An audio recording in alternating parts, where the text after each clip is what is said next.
पोळीचा लाडू. शाळेचा पहिला दिवस. वर्ग भरला होता. आम्हाला सगळ्यांना भरून आलं होतं. वर्गाचं वय 6 ते 7 वर्ष. मला वर्गात ढकलून आई निघून गेलेली.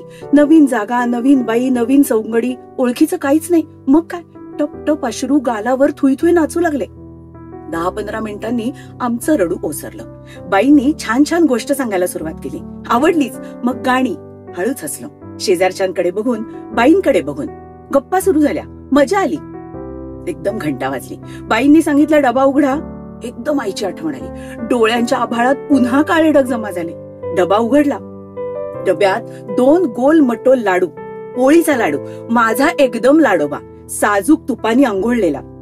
गुळाच्या गोडव्यानी आणखीन गोड झालेला.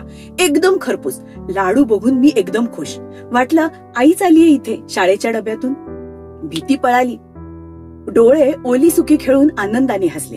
आजूबाजूला हळूच डोकावून माझा डबा बघितला. माझ्या डब्यातला पोळीचा लाडू भलताच डिमांडमध्ये होता. एका लाडवाच्या जीवावर मी नवीन मित्र जोडले. शाळा आता आपली वाटू लागली. धन्यवाद.